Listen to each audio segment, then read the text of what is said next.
नमस्ते कक्षा 12 के सभी बच्चे।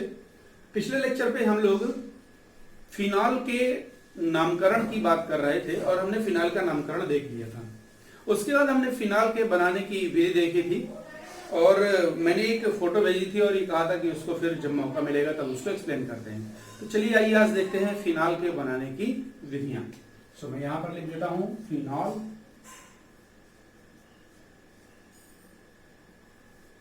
ऑब्वियसली क्लास 12 का वीडियो है, ठीक है। हम फिनॉल के बनाने की वीडियो देखेंगे। पहले एक बार जल्दी से बता दो फिनॉल क्या है। C6H5OH, यानी कि ये जो बेंजीन रिंग होती है, जब इसमें से एक हाइड्रोजन हटाकर उसकी जगह पर OH लग जाता है तो इसे हम सिंपली फिनॉल कहते हैं। तो हम आज इसी के बनाने की विधियों की बात कर रहे हैं। सबसे पहली विधि जो यहाँ पर यूज होगी वो है सल्फोनिक अम्ल से, ठीक है। तो सल्फोनिक अम्ल से फिनॉल को बनाने के लिए हमें बेंजीन सल्फोनिक अम्ल के सोडियम लवण, ठीक है, बेंजीन सल्फोनिक अम्ल के सोडियम लवण को लेना होगा और उसकी क्रिया सिंपली NaOH से करा देंगे। तो चलिए देखते हैं। हमने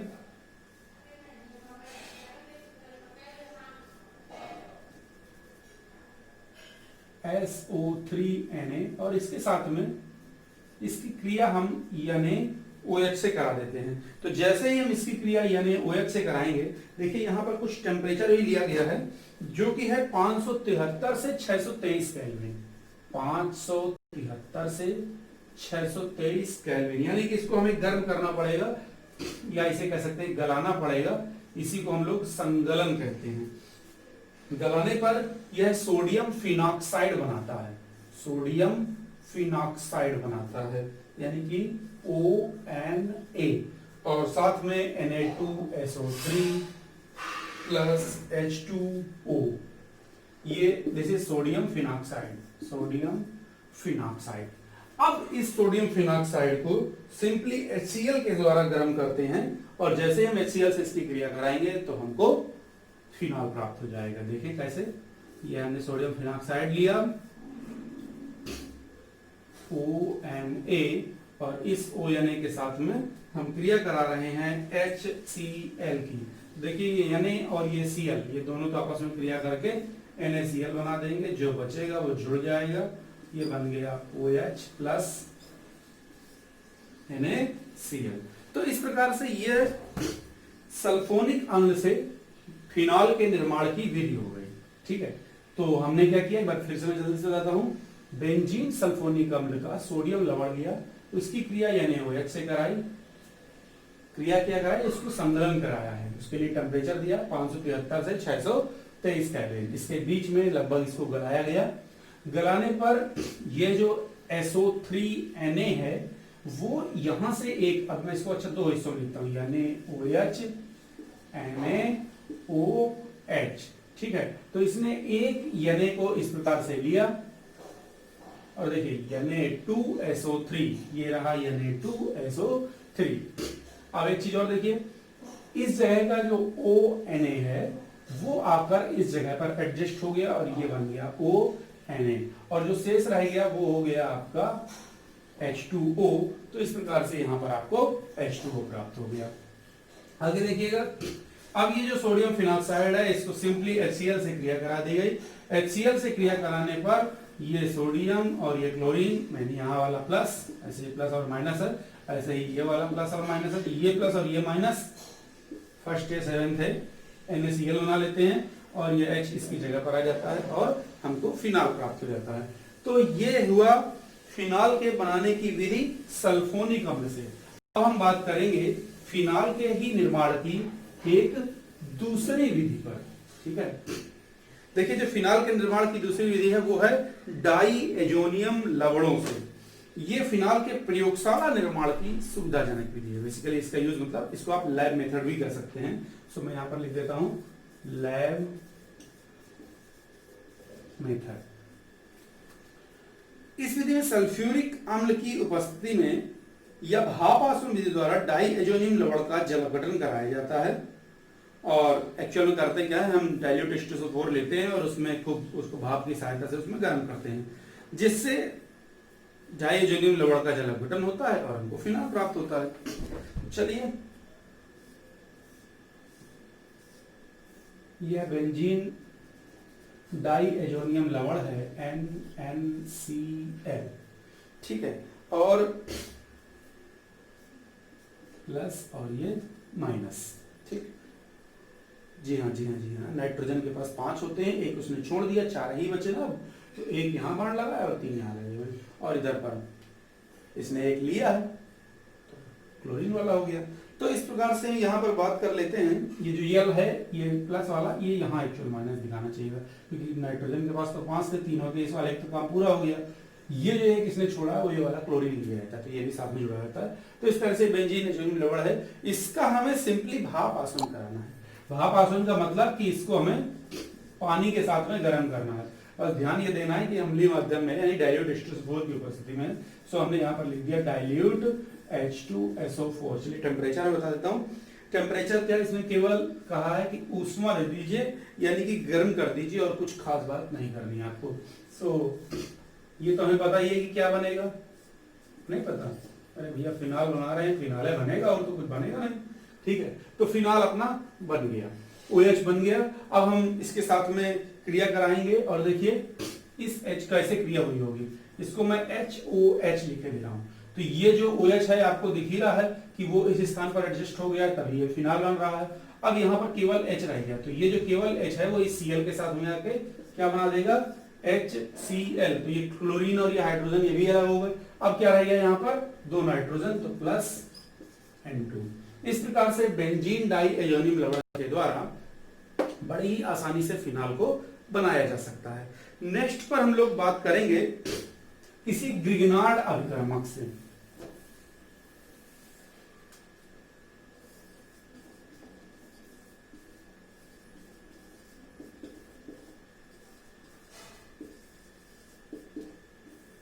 ग्रिग्नार्ड रिएजेंट से। ग्रिग्नार्ड रिएजेंट RNGX होते हैं, यहाँ पर R जो है वो एल्किल या फेनिल हो सकता है। चूंकि हम लोग फिनाल बना रहे हैं तो हमको फेनिल वाला ही लेना होगा। तो अब हम ग्रिग्नार्ड रिएजेंट लेंगे RNGX, X यहाँ पर हैलोजन है, ऐसे RNGX, R फेनिल हो जाएगा और X कोई हैलोजन समूह हो जाएगा। तो ग्रिग्नार्ड रिएजेंट आप समझ गए होंगे क्या है। अब देखते हैं कि इससे हम लोग किस प्रकार से फिनालों का निर्माण करेंगे। एरिल मैग्नीशियम हैलाइड, नॉर्मल जब हम वहां पढ़ते थे तो एल्किल मैग्नीशियम हैलाइड कहते थे, क्योंकि यहाँ फिनाल बनाना है तो एरिल मैग्नीशियम हैलाइड लेंगे। एरिल मैग्नीशियम हैलाइड के ऑक्सीकरण और फिर जल अपघटन के द्वारा फिनाल का निर्माण किया जाता है।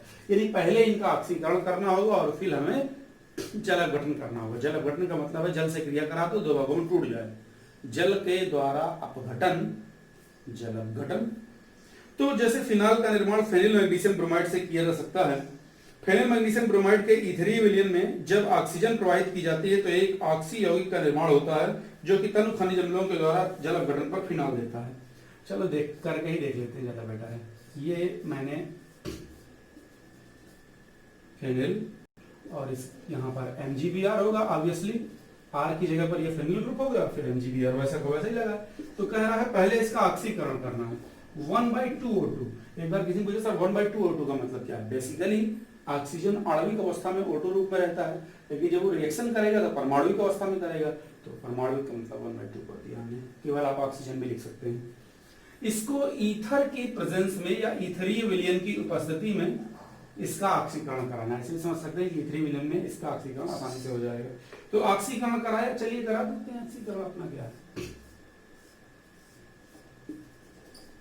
तो वो यहां पर खिसक किया जाता है और बीच में MgBr हो जाता है।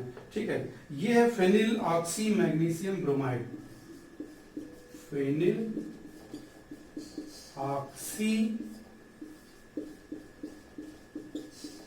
मैग्नीशियम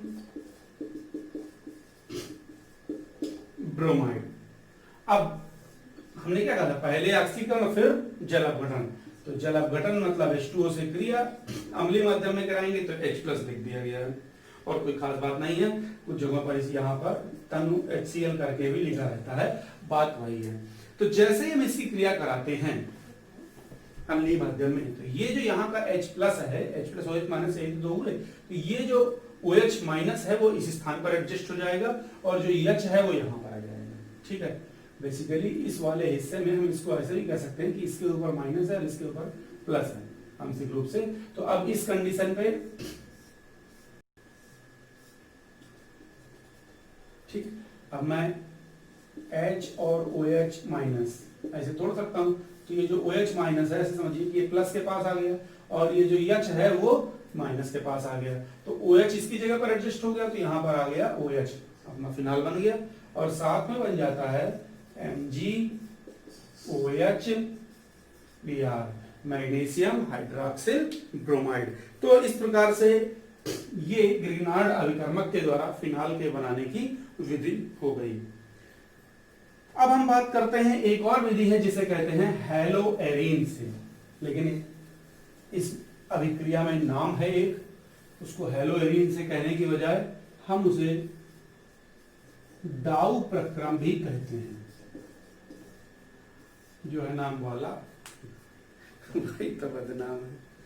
सो खैर, फिनाल का निर्माण हेलोएरीन्स को सोडियम कार्बोनेट या सोडियम हाइड्रोक्साइड के जलीय विलयन के साथ उच्च दाब व 573 से 623 केल्विन पर दम करके किया जाता है। जैसे फिनाल के निर्माण में प्रयुक्त डाउ प्रक्रम में क्लोरोबेंजीन को 200 वायुमंडलीय दाब, मैंने क्लोरोबेंजीन पहले लेना है, चलिए इस प्रकार से हमने क्लोरोबेंजीन ले लिया, बेंजीन के ऊपर क्लोरीन लगा दो तो क्लोरोबेंजीन, और इसकी क्रिया NaOH से करा रहे हैं। टेम्परेचर वही 573 से 623 केल्विन 200 वायुमंडलीय दाब पर यह क्रिया कराई जाएगी, ठीक है। और 200 वायुमंडलीय दाब पर यह क्रिया कराते हैं। देखिए इस प्रक्रम को गौर से देखिएगा, आपको एक और रिएक्शन की याद आएगी। चलिए पहले देखते हैं, फिर बात करते हैं। जैसे ही ये रिएक्शन कराई जाती है तो ये बना देता है ONA, NaO यहां पहुंच जाता है, और H और Cl तो यहां पर मैं -HCl भी लिख सकता हूं, एक ही बात है। किसी को याद है इसके बाद क्या होगा? सोडियम फिनॉक्साइड, यहीं से शुरू किया था, यहीं पे खत्म करेंगे। सोडियम फिनॉक्साइड से ही शुरू किया था, सोडियम फिनॉक्साइड से शुरू किया था भाई। पहली वाली रिएक्शन जो ली थी ना, सोडियम फिनॉक्साइड की ही ली थी। तो ये रिएक्शन भी हम सोडियम फिनॉक्साइड की सोच रहे हैं। HCl से क्रिया कराई थी वहां पर, देखिएगा फिर से जाके। तो जैसे ही HCl से क्रिया कराई तो ये Na और Cl -NaCl बना देगा, और साथ में ये बना देता है आपका OH मतलब फिनॉल। तो इस प्रकार से ये फिनॉल बन जाता है। तो ये फिनाल के बनाने की कुछ विधियां हैं, मैंने हो सकता है और भी भेजी हूं आपको, ठीक है, जो फोटो भेजी है तो उस पे भी हैं, लेकिन ये कुछ मेन विधियां हैं, आपको इनको देखना है कॉपी पर, इन्हें तो नोट करना ही है। इसके बाद नेक्स्ट लेक्चर पे हम लोग बात करेंगे फिनाल के रासायनिक गुणों की। नमस्ते।